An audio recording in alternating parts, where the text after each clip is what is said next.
Bienvenue sur le monde des petits rêveurs, là où chaque conte t'ouvre une porte vers l'imaginaire.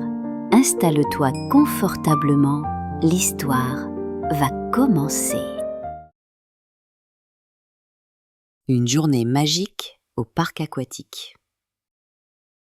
C'était un matin d'été comme on les aime. Le ciel était d'un bleu éclatant, les oiseaux chantaient à tue-tête et une odeur de chocolat chaud flottait dans l'air. Ava, 6 ans, dormait encore, sa peluche pieuvre serrée contre elle. Soudain, une voix douce la tira du sommeil. « Ava, réveille-toi ma chérie, j'ai une surprise mouillée pour toi. » Elle ouvrit les yeux, encore toute chiffonnée. « Une surprise mouillée ?» bredouilla-t-elle. « Devine où on va aujourd'hui » ajouta papa en brandissant un maillot de bain arc-en-ciel.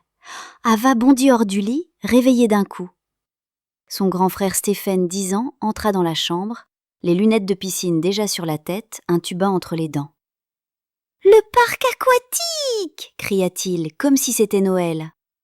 Ava sauta dans ses bras en éclatant de rire. « J'espère qu'il y a des champignons géants qui font de l'eau et des toboggans aussi longs qu'un dragon, et une rivière pour faire la sieste en bouée. » La journée ne faisait que commencer, et déjà elle brillait de promesses.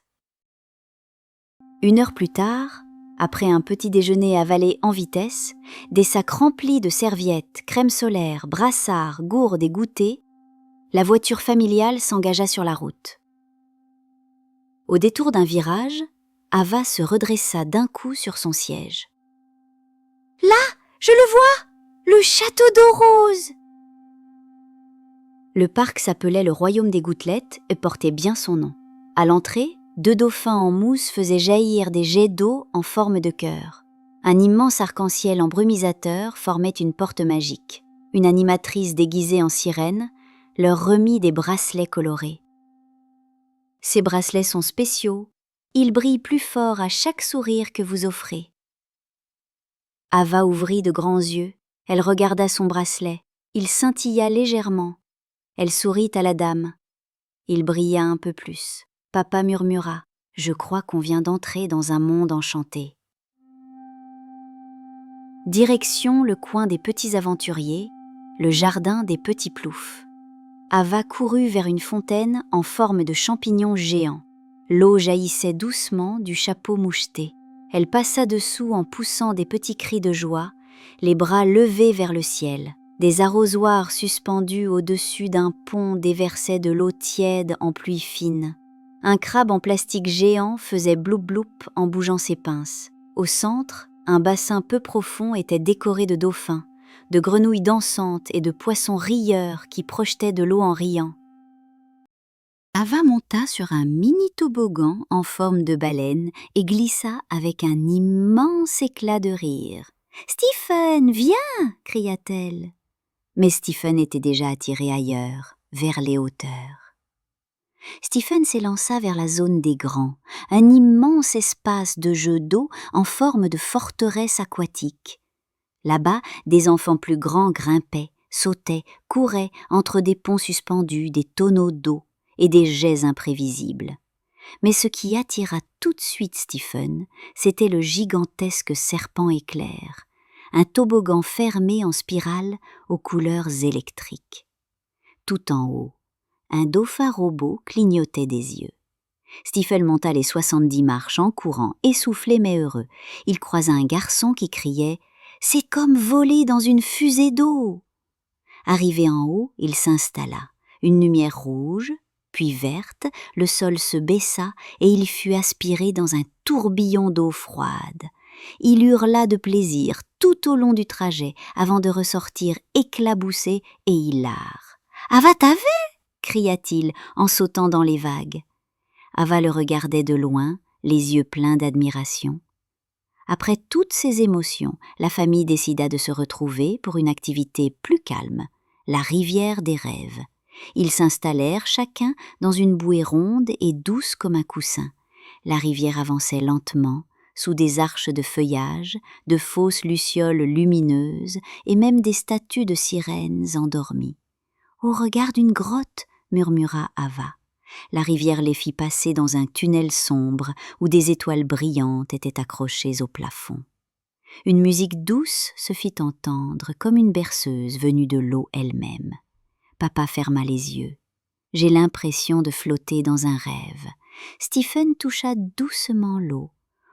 On devrait vivre ici, dans la rivière magique. Et Ava, en souriant, dit simplement « C'est le plus bel endroit du monde. » Plus tard, une voix retentit dans tout le parc. « À tous les courageux! Le grand défi de la glissade commence dans 10 minutes !» Des enfants accoururent. Ava regarda Stephen. « On peut y aller? Même moi ?» Stephen lui tendit la main. « Bien sûr qu'on y va. Ensemble. » Le défi se déroulait sur double vague, un toboggan géant à 2 pistes, côte à côte. Ils montèrent. Stephen avec sa casquette à l'envers, Ava avec ses brassards arc-en-ciel. En haut, la vue sur tout le parc était magnifique. 3, 2, 1, plouf! Ils glissèrent à toute vitesse, côte à côte, en riant aux éclats. À l'arrivée, un nuage d'éclaboussures, des applaudissements et une médaille chacun. Ava avait gagné, princesse des vagues. Stephen, champion des courants. Ils se tapèrent dans la main. C'était leur victoire. Après l'effort, le réconfort, toute la famille se retrouva dans une zone ombragée près d'un faux palmier qui chantait. Ils s'installèrent sur des transats moelleux. Au menu, gaufres arc-en-ciel, smoothies givrés, pastèques glacés. Ava tenait son doudou tortue contre elle, l'enveloppant dans une serviette pour ne pas qu'il attrape froid. « C'est mon doudou marin maintenant » dit-elle en riant. Stephen grignotait une glace bleue tout en regardant le plan du parc. « Tu sais, Ava, aujourd'hui je crois qu'on a vécu une aventure de pirate sans même quitter la terre. » Ava acquiesça. « Oui, et toi, t'es mon capitaine préféré. » Ils se regardèrent, complices, les cheveux encore mouillés, les joues rougies par le soleil. Le soleil descendait doucement et une douce lumière dorée baignait le parc. La famille termina la journée dans le bassin des étoiles, une grande piscine couverte sous une coupole lumineuse. Le sol de l'eau scintillait. Des étoiles phosphorescentes flottaient doucement comme des lucioles. Ava nageait doucement en tenant la main de sa maman. « On reviendra ?» demanda-t-elle dans un souffle. « Bien sûr, mon cœur, les plus belles journées, ça se refait, mais elles ne s'oublient jamais. » Stephen, un peu fatigué, s'allongea sur un matelas flottant, les bras derrière la tête. Papa ferma les yeux, maman sourit. Et Ava leva les yeux vers les étoiles du dôme, puis ferma les siens. Elle s'endormit doucement, dans l'eau tiède bercée par les étoiles. Parfois, il suffit d'un peu d'eau, d'une grande bouée et de ce qu'on aime pour vivre une aventure inoubliable. Les plus belles journées ne sont pas celles qu'on programme, mais celles qu'on partage. Bonne nuit, mes petits rêveurs. Vous venez d'écouter une création originale, Le Monde des Petits Rêveurs. Si tu as aimé voyager avec nous, pense à t'abonner à la chaîne, à liker, à activer la cloche pour ne rien manquer et à partager. Tu peux aussi nous laisser un petit commentaire. Et qui sait, peut-être que la prochaine aventure sera la tienne. À très vite pour une nouvelle histoire.